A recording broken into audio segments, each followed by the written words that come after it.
Assalamualaikum warahmatullahi wabarakatuh. Segala puji hanya milik Tuhan semesta alam. Salawat dan salam sejahtera semoga senantiasa dilimpahkan kepada seorang nabi yang ummi, Muhammad SAW, dan kepada keluarganya yang bersih serta seluruh sahabatnya yang mulia. Sebagaimana yang diceritakan Rasulullah SAW, diriwayatkan dari Mu'az bin Jabal radhiyallahu anhu dan Ibnu Abbas radhiyallahu anhu yang berkisah, kami bersama Rasulullah SAW di rumah salah seorang sahabat Ansar, di mana saat itu kami di tengah-tengah jemaah. Lalu ada suara orang memanggil dari luar, "Wahai para penghuni rumah, apakah kalian mengizinkanku masuk, sementara kalian butuh kepadaku?" Rasulullah pun bertanya kepada para jemaah, "Apakah kalian tahu siapa yang memanggil dari luar itu?" Mereka menjawab, "Tentu Allah dan Rasulnya lebih tahu." Lalu Rasulullah SAW menjelaskan, "Ini adalah iblis yang terkutuk. Semoga Allah senantiasa melaknatnya."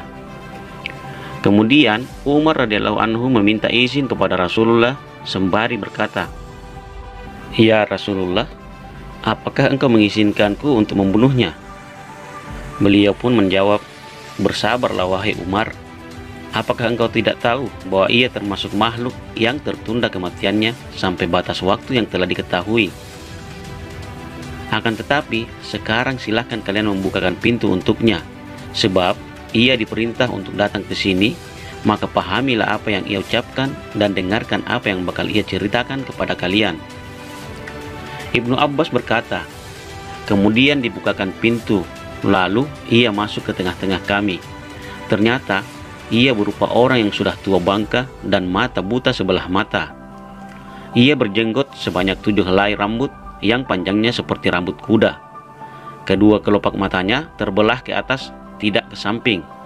Sedangkan kepalanya seperti kepala gajah yang sangat besar. Gigi taringnya memanjang keluar seperti taring babi.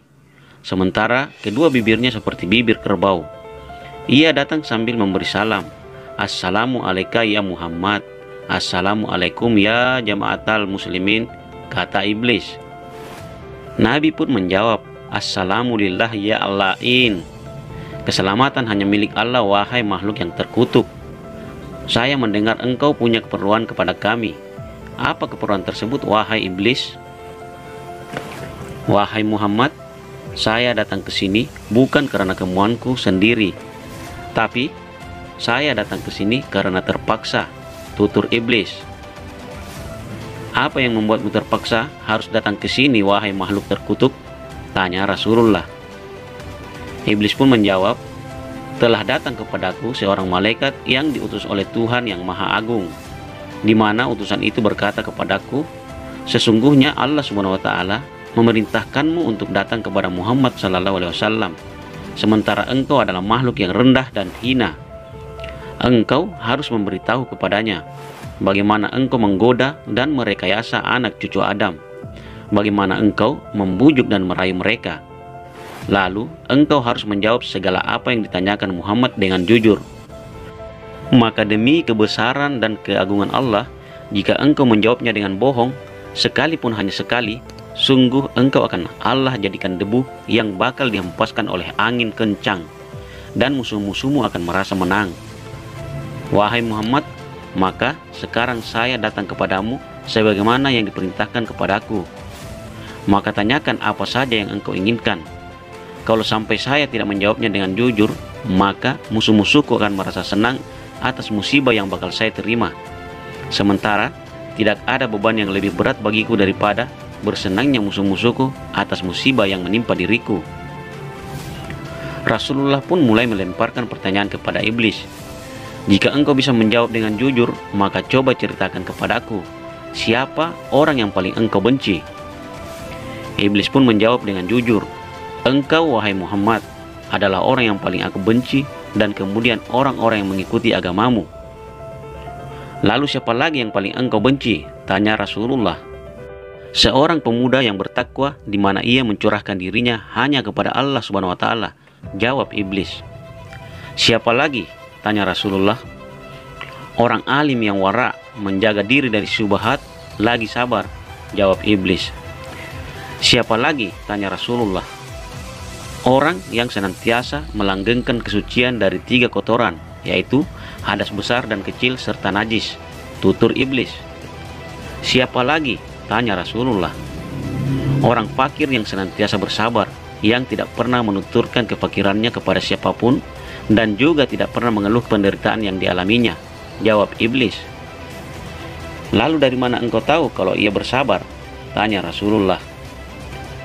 "Wahai Muhammad, bila ia masih dan pernah mengeluhkan penderitaannya kepada makhluk yang sama dengannya selama 3 hari, maka Allah tidak akan mencatat perbuatannya dalam kelompok orang-orang yang bersabar," jelas iblis. "Lalu siapa lagi, wahai iblis?" tanya Rasulullah. "Orang kaya yang bersyukur," tutur iblis. "Lalu apa yang bisa memberitahu kepadamu bahwa ia bersyukur?" tanya Rasulullah. "Bila saya melihatnya, ia mengambil kekayaannya dari apa saja yang dihalalkan dan kemudian disalurkan pada tempatnya," tutur iblis. "Bagaimana kondisimu apabila umatku menjalankan salat?" tanya Rasulullah. "Wahai Muhammad, saya langsung gelisah dan gemetar," jawab iblis. "Mengapa wahai makhluk yang terkutuk?" tanya Rasulullah. "Sesungguhnya apabila seorang hamba bersujud kepada Allah sekali sujud, maka Allah akan mengangkat 1 derajat tingkatan. Apabila mereka berpuasa, maka saya terikat sampai mereka berbuka kembali. Apabila mereka menunaikan manasik haji, maka saya menjadi gila. Apabila membaca Al-Quran, maka saya akan meleleh, mencair seperti timah yang dipanaskan dengan api.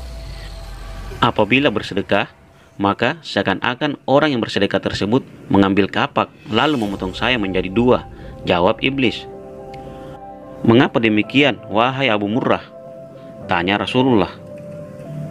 "Sebab dalam sedekah ada 4 perkara yang perlu diperhatikan. Dengan sedekah itu, Allah akan menurunkan keberkahan dalam hartanya, menjadikan ia disenangi di kalangan makhluknya. Dengan sedekah itu pula, Allah akan menjadikan suatu penghalang antara neraka dengannya dan akan menghindarkan segala bencana dan penyakit," tutur iblis menjelaskan. "Lalu bagaimana pendapatmu tentang Abu Bakar?" tanya Rasulullah. "Ia sewaktu jahiliyah saja tidak pernah taat kepadaku, apalagi sewaktu dalam Islam," tutur iblis. "Bagaimana dengan Umar bin Khattab?" tanya Rasulullah. "Demi Allah, setiap kali saya bertemu dengannya, mesti akan lari darinya," jawab iblis. "Bagaimana dengan Utsman?" tanya Rasulullah. "Saya merasa malu terhadap orang yang para malaikat saja malu kepadanya," jawab iblis. "Lalu bagaimana dengan Ali bin Abi Thalib?" tanya Rasulullah.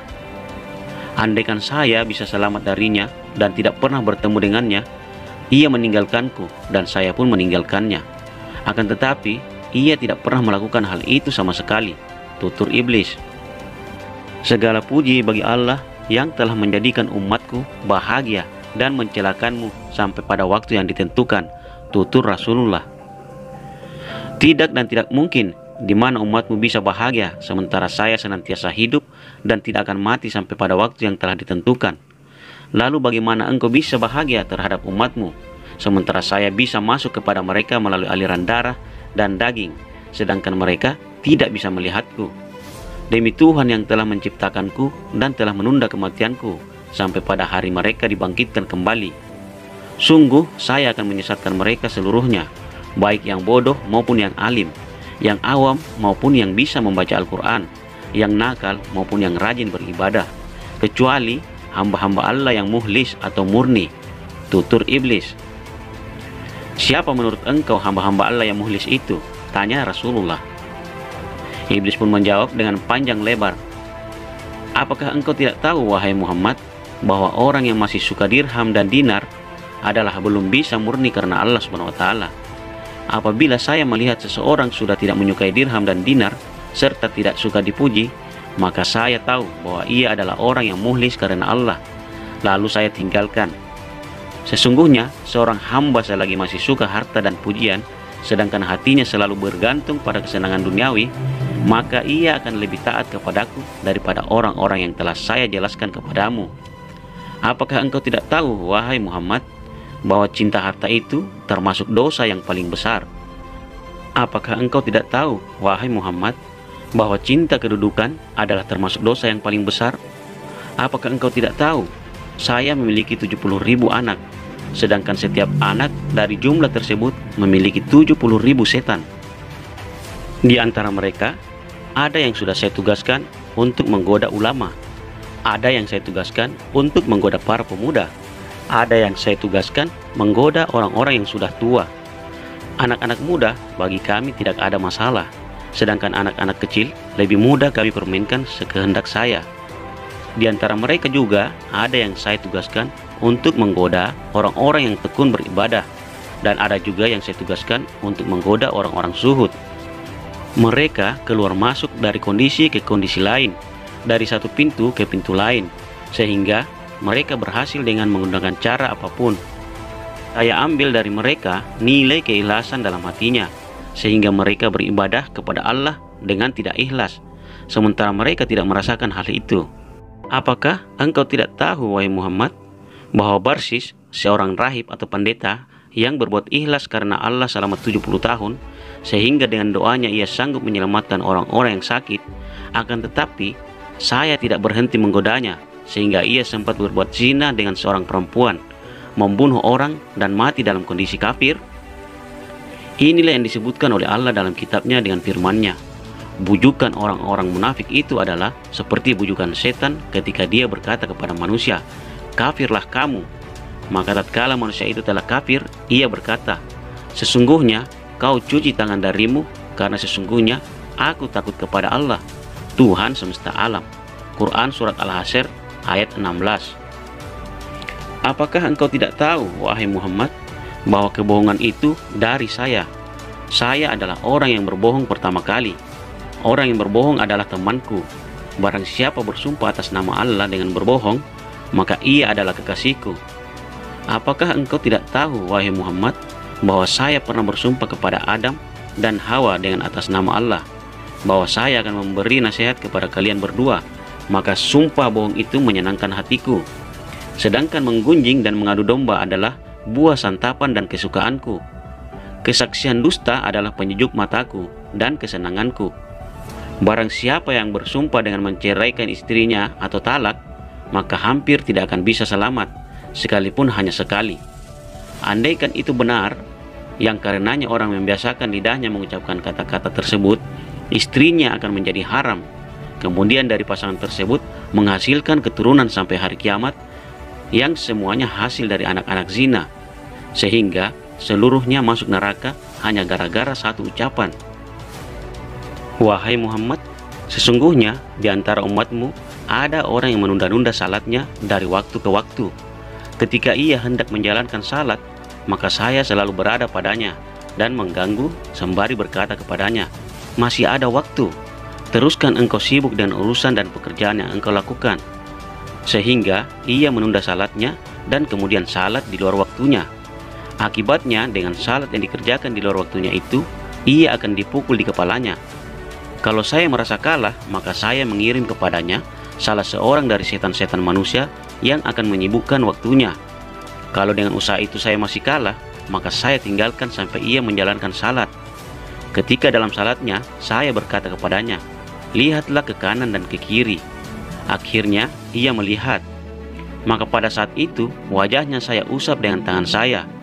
Kemudian saya menghadap di depan matanya sambil berkata, "Engkau telah melakukan apa yang tidak akan menjadi baik selamanya." Wahai Muhammad, engkau tahu bahwa orang yang banyak menoleh dalam salatnya, Allah akan memukul kepalanya dengan salat tersebut. Kalau dalam salat ia sanggup mengalahkan saya, sementara ia salat sendirian, maka saya perintah untuk tergesa-gesa. Maka ia mengerjakan salat seperti ayam yang bercocok benih-benih untuk dimakan dan segera meninggalkannya. Kalau ia sanggup mengalahkan saya dan salat berjamaah, maka saya kalungkan rantai di lehernya. Ketika ia sedang ruku, saya tarik kepalanya ke atas sebelum imam bangun dari ruku, dan saya turunkan sebelum imam turun. Wahai Muhammad, engkau tahu bahwa orang yang melakukan salat seperti itu, maka batallah salatnya, dan di hari kiamat nanti Allah akan mengganti kepalanya dengan kepala keledai. Kalau dengan cara tersebut saya masih kalah, maka saya perintahkan meremas-remas jari jemarinya sehingga bersuara, sedangkan ia sedang salat. Karenanya ia termasuk orang-orang yang bertasbih kepadaku, padahal ia sedang salat. Kalau dengan cara tersebut masih juga tidak mempan, maka saya tiup hidungnya sehingga ia menguap, sementara ia sedang salat. Kalau ia tidak menutup mulutnya dengan tangannya, maka setan masuk ke dalam perutnya, sehingga ia semakin rakus dengan dunia dan berbagai perangkapnya. Ia akan selalu mendengar dan taat kepadaku. Bagaimana umatmu bisa bahagia, wahai Muhammad, sementara saya memerintah orang-orang miskin untuk meninggalkan salat, dan saya berkata kepadanya, salat bukanlah kewajiban kalian. Salat hanya kewajiban orang-orang yang diberi nikmat oleh Allah. Saya pun berkata kepada orang-orang sakit, tinggalkanlah salat, karena salat bukanlah kewajibanmu. Salat hanyalah kewajiban orang-orang yang diberi nikmat kesehatan. Sebab Allah sudah berfirman, dan tidak apa-apa bagi seorang yang sedang sakit. Quran Surat An-Nur ayat 61. Kalau engkau sudah sembuh baru melakukan salat, akhirnya ia mati dalam kondisi kafir. Apabila ia mati dengan meninggalkan salat ketika ia sedang sakit, maka ia akan bertemu Allah dengan dimurkai. Wahai Muhammad, jika saya menyimpang dan berdusta kepadamu, maka hendaknya engkau memohon kepada Allah agar saya dijadikan debu yang lembut. Wahai Muhammad, apakah engkau masih juga merasa gembira terhadap umatmu, sementara saya bisa memurtadkan 1/6 dari umatmu untuk keluar dari Islam? Kemudian Rasulullah pun meneruskan pertanyaannya. Wahai makhluk yang terkutuk, siapakah teman dudukmu? Orang-orang yang suka makan riba, jawab iblis. Lalu siapa teman dekatmu? Tanya Rasulullah kembali. Orang yang berzina, jawabnya. Siapa teman tidurmu? Tanya Rasulullah. Orang-orang yang mabuk, jawabnya. Siapa utusanmu? Tanya Rasulullah. Tukang sihir, jawabnya. Apa yang menyenangkan pandangan matamu? Tanya Rasulullah. Orang yang bersumpah dengan talak, jawab iblis. Siapakah kekasihmu? Tanya Rasulullah. Orang yang meninggalkan salat Jumat, jawabnya. Wahai makhluk yang terkutuk, apakah yang mengakibatkan punggungmu patah? Tanya Rasulullah. Suara ringkih kuda untuk berperang membela agama Allah, jawabnya. Apa yang menjadikan tubuhmu meleleh? Tanya Rasulullah. Tobatnya orang yang bertobat, jawabnya. Apa yang membuat hatimu panas? Tanya Rasulullah. Banyaknya istighfar kepada Allah, baik di malam atau di siang hari, jawabnya. Apa yang membuatmu merasa malu dan hina? Tanya Rasulullah. Sedekah secara rahasia, jawabnya. Apa yang menjadikan matamu buta? Tanya Rasulullah. Salat di waktu sahur, jawabnya. Apa yang dapat mengendalikan kepalamu? Tanya Rasulullah. Memperbanyak salat berjamaah, tuturnya.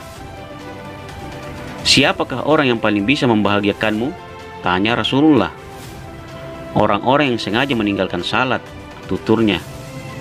Siapa orang yang paling celaka menurut engkau? Tanya Rasulullah. Orang yang kikir, jawabnya. Apa yang menyita pekerjaanmu? Tanya Rasulullah. Majelis orang-orang alim, jawabnya. Bagaimana cara engkau makan? Tanya Rasulullah. Dengan tangan kiriku dan jari jemariku, jawabnya. Di mana engkau mencari tempat berteduh untuk anak-anakmu di waktu panas? Tanya Rasulullah. Di bawah kuku manusia, jawab iblis. Berapa kebutuhan yang pernah engkau minta kepada Tuhanmu? Tanya Rasulullah. 10 macam, jawabnya. Apa saja wahai makhluk yang terkutuk? Tanya Rasulullah. Iblis pun menjawab, saya memintanya agar saya bisa berserikat dengan anak cucu Adam dalam harta kekayaan dan anak-anak mereka. Akhirnya Tuhan mengizinkanku berserikat dalam kelompok mereka. Itulah maksud firman Allah. Dan berserikatlah dengan mereka pada harta dan anak-anak, dan beri janjilah mereka. dan tidak ada yang dijanjikan oleh setan kepada mereka melainkan tipuan belaka. Quran Surah Al-Isra ayat 64. Setiap harta yang tidak dikeluarkan zakatnya, maka saya ikut memakannya. Saya juga ikut makan makanan yang bercampur riba dan haram, serta segala harta yang tidak dimohonkan perlindungan kepada Allah dari setan yang terkutuk. Setiap orang yang tidak memohon perlindungan kepada Allah dari setan ketika bersetubuh, akhirnya melahirkan anak yang mendengar dan taat kepadaku. Begitu pula orang yang naik kendaraan dengan maksud mencari penghasilan yang tidak dihalalkan, maka saya adalah temannya. Itulah maksud firman Allah.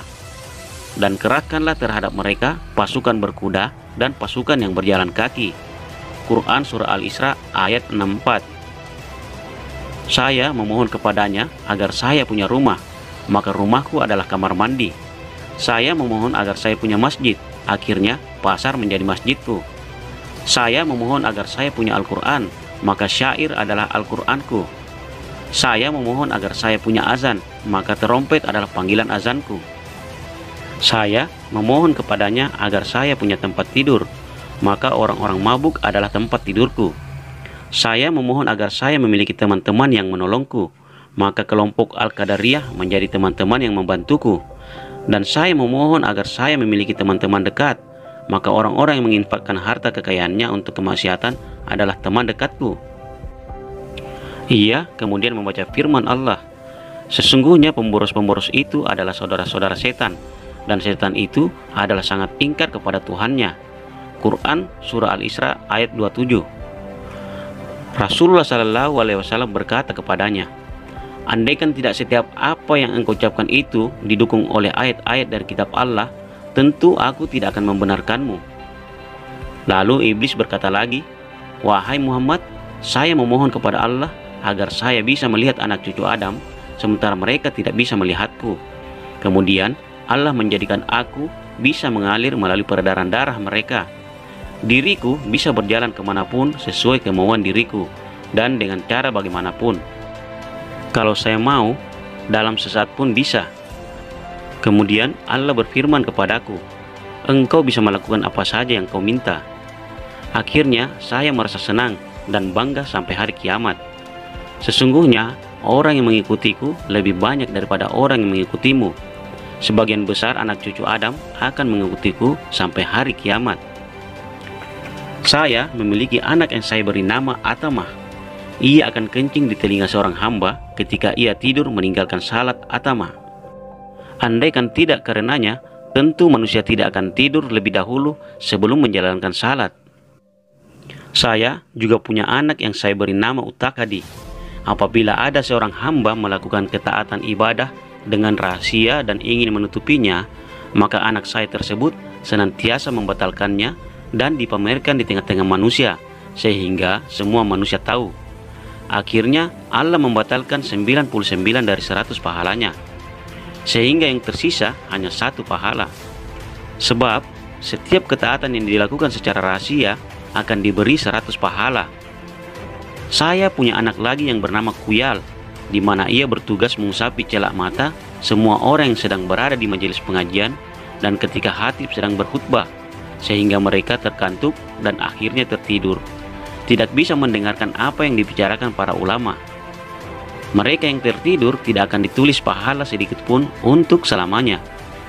Setiap kali ada perempuan keluar, mesti ada setan yang duduk di pinggulnya. Ada pula yang duduk di daging yang mengelilingi kukunya, di mana mereka akan menghiasi kepada orang-orang yang melihatnya. Kedua setan itu kemudian berkata kepadanya, keluarkan tanganmu. Akhirnya ia mengeluarkan tangannya, kemudian kukunya tampak, lalu kelihatan nodanya. Wahai Muhammad, sebenarnya saya tidak bisa menyesatkan sedikit pun, akan tetapi saya hanya akan mengganggu dan menghiasi. Andaikan saya memiliki hak dan kemampuan untuk menyesatkan, tentu saya tidak membiarkan segelintir manusia pun di muka bumi ini yang masih sempat mengucapkan 2 kalimat syahadat. Tidak ada Tuhan selain Allah dan Muhammad adalah utusannya. Tidak akan ada lagi orang yang salat dan berpuasa, sebagaimana engkau wahai Muhammad tidak berhak untuk memberi hidayah sedikit pun kepada siapa saja. Akan tetapi engkau adalah seorang utusan dan penyampai amanat dari Tuhan. Andaikan engkau memiliki hak dan kemampuan untuk memberi hidayah, tentu engkau tidak akan membiarkan segelintir orang kafir pun di muka bumi ini. Engkau hanyalah sebagai argumentasi atau hujat Tuhan terhadap makhluknya. Sementara saya hanyalah menjadi sebab celakanya orang-orang sebelumnya sudah dicap oleh Allah menjadi orang celaka. Orang yang bahagia dan beruntung adalah orang yang dijadikan bahagia oleh Allah sejak dalam perut ibunya. Sedangkan orang yang celaka adalah orang yang dijadikan celaka oleh Allah sejak dalam perut ibunya. Kemudian Rasulullah membacakan firman Allah, "Jikalau Tuhanmu menghendaki, tentu Dia menjadikan manusia umat yang satu, tetapi mereka senantiasa berselisih pendapat, kecuali orang-orang yang diberi rahmat oleh Tuhanmu." Quran Surat Hud ayat 118 dan 119. Kemudian beliau melanjutkan dengan firman Allah yang lain, "Dan adalah ketetapan Allah itu suatu ketetapan yang pasti berlaku." Quran Surah Al-Ahzab ayat 38. Lantas Rasulullah SAW berkata lagi kepada iblis, "Wahai Abu Murrah, apakah engkau masih mungkin bertobat dan kembali kepada Allah, sementara saya akan menjaminmu masuk surga?" Iblis pun menjawab, "Wahai Rasulullah, ketentuan telah memutuskan dan kalam pun telah kering dengan apa yang terjadi seperti ini hingga hari kiamat nanti. Maka Maha Suci Tuhan yang telah menjadikanmu sebagai tuan para nabi dan hati para penduduk surga. Dia telah memilih dan mengkhususkan kamu, sementara Dia telah menjadikan saya sebagai tuan orang-orang yang celaka dan khatib para penduduk neraka. Saya adalah makhluk yang celaka lagi terusir. Ini adalah akhir dari apa yang saya beritahukan kepadamu, dan saya mengatakan sejujurnya. Segala puji bagi Allah Tuhan semesta alam, awal dan akhir, zahir dan batin.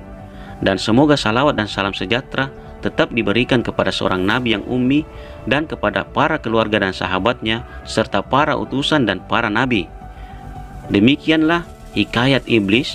Semoga bermanfaat. Assalamualaikum warahmatullahi wabarakatuh.